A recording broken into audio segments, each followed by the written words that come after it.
Mesdames, Messieurs, amis internautes, bonjour, bienvenue sur afriquefemme.com. Première dauphine à Miss Côte d'Ivoire 2018, Jemima Gbato a réussi à maintenir le cap. La preuve, elle concilie vie professionnelle et études. Que fait-elle concrètement? Quels sont ses projets? Pour en parler, nous recevons la Miss. Bonjour Jemima. Bonjour. Quelle est la vie de Jemima Gbato 2 ans après avoir été portée première dauphine lors de la compétition 2018 de Miss Côte d'Ivoire? Alors 2 ans après, je travaille en tant que chargée de compte à Abidjan.net, la carte prépayée. Je suis étudiante et modèle. Voilà, une vie tout à fait normale. Quel souvenir gardez-vous donc de votre passage à Miss Côte d'Ivoire 2018? Un souvenir très intéressant, très enrichissant pour moi parce que c'est une expérience qui a été très enrichissante, qui m'a donné beaucoup plus confiance en moi. Et dans la période du concours, ça a été le discours le plus marquant. J'ai adoré le thème, j'ai écrit mon texte avec beaucoup de passion. Est-ce que vous vous rappelez de ce discours que vous avez tenu lors de cette compétition? Oui, je me souviens du début un peu. On y va? Bon, déjà, le thème, c'était la jeunesse ivoirienne face à l'immigration clandestine. Donc, le début, c'était la jeunesse ivoirienne est brillante, passionnée et curieuse. Et c'était ça. Donc, je voulais en fait d'abord poser une ambiance, leur dire en fait qu'on est capable, on est brillant, donc on peut y arriver tout d'abord. Et après, maintenant, entrer dans le vif du sujet. Vous avez participé à Miss International à la place de la Miss d'alors. Comment vous vous êtes sentie? Pensez-vous que ça a été une injustice faite vis-à-vis de Fatem? Alors, je me suis sentie très chanceuse parce que une première dauphine qui est choisie pour représenter la Côte d'Ivoire à l'international, ça ne se fait pas souvent. Donc, je me suis sentie très chanceuse. Merci au comité Miss Côte d'Ivoire.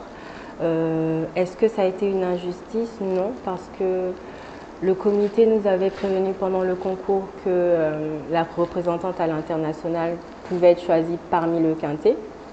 Donc, je croisais bien les doigts et ça s'est avéré qu'ils m'ont choisi moi. Mais je pense que ça a été très fair-play de la part de Fatem d'accepter ce choix et de me soutenir. Alors aujourd'hui, vous êtes ambassadrice de la carte Visa Abidjan.net. Pourquoi avoir choisi d'associer votre image à ce produit? Je ne peux pas dissocier mon image de mes activités. Je suis ce que je fais. Notamment, j'aime beaucoup la vision de Abidjan.net parce que ils ont pour objectif en fait de participer au maximum à l'inclusion financière en Côte d'Ivoire à travers la carte prépayée et l'application mobile APM qui est une application révolutionnaire. Alors aujourd'hui en tant que femme justement, que pensez-vous de la question de l'autonomisation des femmes en Côte d'Ivoire en particulier? Waouh, c'est un sujet très important parce que parlons juste de l'autonomisation tout court d'une personne. C'est très important en tant que personne, homme ou femme, de pouvoir être autonome, de pouvoir vivre de ses objectifs personnels. Donc il faut se tracer des objectifs dans la vie, il faut pouvoir se donner les moyens d'atteindre ces objectifs. Et en tant que femme, de nos jours, c'est très important de montrer qu'on est capable de faire comme les hommes. Pour vous, quelle est la meilleure stratégie pour qu'il y ait un grand nombre de filles scolarisées dans notre pays? C'est un problème de fond, un problème de mentalité, de culture, d'éducation pure. Donc, il faut changer les mentalités. Il faut montrer que la femme, la jeune fille, a tout autant comme le jeune garçon le droit d'aller à l'école. Donc, c'est au niveau des parents. Il faut que les parents, comme ils mettent leur garçon à l'école, ils mettent leur fille aussi à l'école et donnent en fait les mêmes chances à cette fille de pouvoir progresser comme le garçon.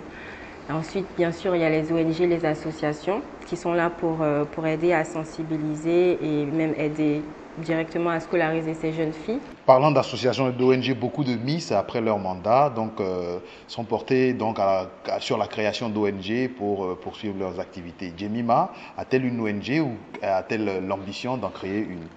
Alors non, je n'ai pas d'ONG. C'est vrai qu'au tout début, après Miss Côte d'Ivoire, je pensais pouvoir ouvrir une ONG, mais tout en y réfléchissant, je me suis dit pourquoi pas entrer directement dans une ONG pour pouvoir aider cette ONG, apporter mon plus pour aller plus loin ensemble. Parce que créer une ONG, c'est beaucoup de travail, beaucoup d'implication. Et pourquoi pas entrer dans une ONG qui est déjà basée dans l'aide des jeunes filles. Alors, nous sommes à quelques jours de la célébration de la fête de la Saint-Valentin. Que signifie ce jour pour vous, Jemima? La Saint-Valentin, c'est la célébration de l'amour Eros. Donc, c'est la fête des amoureux. C'est bien parce que pendant toute l'année, on est occupé à travailler avec la famille, dans toutes les activités. Et c'est bien d'avoir un jour pour pouvoir célébrer à deux. Justement, qu'est-ce que vous avez prévu pour célébrer, pour marquer cette fête des amoureux? Alors, je ne sais pas du tout. Aucune idée. On verra bien le jour J.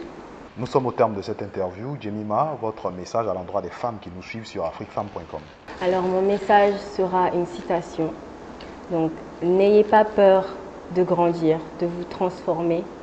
Explorez-vous, identifiez vos objectifs et devenez la personne que vous avez toujours voulu être.